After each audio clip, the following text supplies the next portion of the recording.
নমস্কার। সত্যমঙ্গল চ্যানেলের সকল দর্শক এবং শ্রোতা বন্ধুদের জানাই আন্তরিক শ্রদ্ধা ও ভালোবাসা। আজ আমরা এই ভিডিওর মাধ্যমে শ্রী শ্রী মা শারদার জীবনের একটি অলৌকিক ঘটনার কথা তুলে ধরব। ঘটনাটি আমরা পাই স্বামী ঈশানানন্দজি মহারাজের কথা থেকে।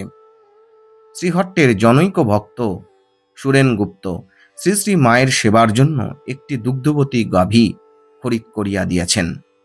গাভীটির খরচাদিও তিনি মাসে মাসে বহন করেন। উহার পরিচর্যার জন্য 12 থেকে 14 বৎসরের একটি ছেলেকে নিযুক্ত করা হইয়াছিল। ছেলেটির নাম রামেন্দ্র। ভাদ্র মাসের প্রথম দিকে সকালবেলা 9টার সময় রামেন্দ্র কাঁদিতে কাঁদিতে ছুটিয়া আসিয়া বলিল, পুণ্যপুকুরের ঈশান কোণে ঘাস কাটিবার সময় তাহার বাম হাতের তর্জনীতে বোরা সাপে কামড়াইয়াছে। দেখিলাম ওই স্থান হইতে সামান্য রক্ত বাহির হইতেছে। তৎক্ষণাৎ ডিসপেন্সারির ডাক্তার রামপদবাবু ছুরি আনিয়া সাপে কামড়ানো স্থানটি একটু চিরিয়া দিতেছেন। এমন সময় শ্রী শ্রী মা শশব্যস্ত হইয়া সেইখানে উপস্থিত হন এবং ডাক্তারকে ঐরূপ কিছু করিতে নিষেধ করেন। ইতোমধ্যে ওই হাতটিতে 2-3 স্থানে দড়ি দিয়া তাগা বাঁধিয়া দেওয়া হইয়াছিল। মা উহাও খুলিয়া দিতে বলিলেন। তিনি পূজা করিতেছিলেন। গোলমাল শুনিয়াই পূজা সারিয়া তাড়াতাড়ি সেখানে আসিয়াছেন। মা আমাদের বলিলেন, তোমরা রামেন্দ্রকে মা সিংহবাহিনীর মন্দিরে নিয়ে চলো, আর কিছুই করতে হবে না। মা সিংহবাহিনীর কৃপায় রামেন্দ্র সেরে যাবে। আমরা দুজনে রামেন্দ্রকে লইয়া চলিলাম। মাও আমাদের পিছনে পিছনে আসিতে লাগিলেন। সিংহবাহিনীর মন্দিরে আসিয়া মায়ের নির্দেশে রামেন্দ্রকে দেবীকে সাষ্টাঙ্গ প্রণাম করাইয়া নাট মন্দিরে উত্তর দিকে মাথা রাখিয়া চিৎ করিয়া শোয়াইয়া দিলাম। শ্রী শ্রী মা সিংহবাহিনীর মাটি ও ফুল নিজ হাতে তাহাকে খাওয়াইয়া দিয়া কিছু মাটি ক্ষতস্থানে লাগাইয়া দিলেন এবং আমাদিগকে বলিলেন, মাটি সর্বাঙ্গে মাখিয়ে দাও। মাটি সামান্য জলে গুলিয়া সমস্ত শরীরে প্রলেপ দেওয়া হইল। দেখিতে দেখিতে রামেন্দ্রের বাম অঙ্গটি ভীষণভাবে ফুলিতে লাগিল। শ্রী শ্রী মায়ের সহিত আমরা রামেন্দ্রের পার্শ্বে বেলা প্রায় 2টা পর্যন্ত বসিয়া রহিলাম।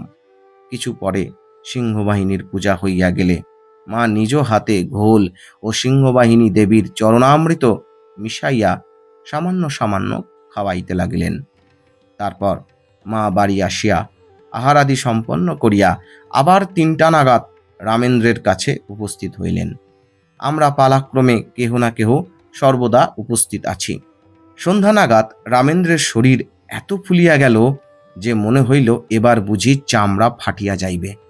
তাহার চোখ দুটি বুজিয়া গিয়াছে, সে কোনো কথা বলিতে পারিতেছে না। ক্ষতস্থানে যে মাটির প্রলেপ দেওয়া হইয়াছিল তাহাও শুকাইয়া পড়িয়া যাইতেছে। পুনরায় সেই স্থানে মাটির প্রলেপ দেওয়া হইতেছে। রামেন্দ্রের বিধবা মাকে তাহার বাড়ি নকুণ্ডা গ্রামে সংবাদ পাঠানো হইয়াছিল। বিধবা মা সন্ধ্যার সময় কাঁদিতে কাঁদিতে উপস্থিত হইলেন। শ্রী শ্রী মা তাহাকে সান্ত্বনা দিয়া বলিলেন, কোনো চিন্তা নাই, মা সিংহবাহিনী আছেন, তাঁর কৃপায় তোমার ছেলে সেরে যাবে। তুমি ছেলের কাছে কেঁদোনি। শ্রী শ্রী মা রাত্রি 11টা নাগাদ বাড়ি আসিলেন। খুব সকালে মায়ের সহিত গিয়া দেখিলাম রামেন্দ্র চোখ খুলিয়াছে, ফুলাও অনেকটা কমিয়া গিয়াছে এবং ক্ষতস্থানটি দিয়া সামান্য পরিমাণ রস পড়িয়া ভিজা ভিজা হইয়া আছে। শ্রী শ্রী মায়ের নির্দেশে রামেন্দ্রের আঙুলটিতে নতুন মাটি প্রলেপ দিতে গিয়া আঙুলটি ধরিবা মাত্র মাঝের গাঁট হইতে আঙুলের 2টি পাপ বিচ্ছিন্ন হইয়া হাড় সমেত খুলিয়া আসিল। শ্রী শ্রী মা উহা দেখিয়া বলিলেন, যাক, ওর উপর দিয়ে বিপদ কেটে গেল। মা সিংহবাহিনীর কৃপায় আর কোনো ভয় নেই। মা মুখ তুলে চেয়েছেন। ডাক্তার ওইটুকু কেটেছিল বলেই ওটা শরীর থেকে পড়ে গিয়ে রেহাই পেয়ে গেল।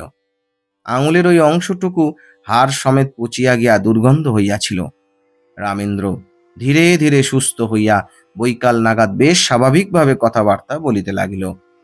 সেই দিনও শ্রী শ্রী মা তাহাকে শুধু ঘোল ও দেবীর স্নান জল খাওয়াইয়া ওই স্থানেই শোয়াইয়া রাখিলেন। রামেন্দ্র পরের দিন সিংহবাহিনী দেবীর পূজা দিয়া প্রসাদ ও স্নান জল খাইয়া বাড়িতে আসিয়া ভাত খাইল। একটু সুস্থ হইয়া সে তাহার মায়ের সহিত নিজের বাড়ি চলিয়া গেল। পরে দুর্গাপূজার নবমীতে সিংহবাহিনী দেবীকে জোড়া পাঁঠা নৈবেদ্যাদি দিয়া রামেন্দ্র বিশেষ পূজা দিয়া গেল। সেবার ওই ভাদ্র মাসে আরও সাপে কামড়ানো একটা ঘটনা দেখিয়াছিলাম। ওই ভাদ্র মাসেই শিহর গ্রামের একটি বিশিষ্ট ঘরের বউকে কোমরের নিচে সাপে কামড়াইয়াছিল। শ্রী শ্রী মা তাহাকে সিংহবাহিনী দেবীর নিকট না আনাইয়া শুধু মাটির প্রলেপ দিতেই বিধান দিলেন। তাহাতেই বউটি সারিয়া গিয়াছিল। এ ঘটনা অলৌকিক ছাড়া আর কি, সবই মায়ের কৃপা, সবই মায়ের কৃপা। আজকের ভিডিও এখানেই শেষ করলাম। আশা করছি আজকের এই ভিডিওটি আপনাদের খুব ভালো লেগেছে। আর সত্যি যদি ভালো লেগে থাকে তাহলে প্রতিদিনের মতো ভিডিওটিতে একটি লাইক, শেয়ার, কমেন্ট ও চ্যানেলে যারা নতুন এসেছেন তারা চ্যানেলটিকে সাবস্ক্রাইব করে সত্যমঙ্গল চ্যানেলের পাশে থাকবেন। ধন্যবাদ।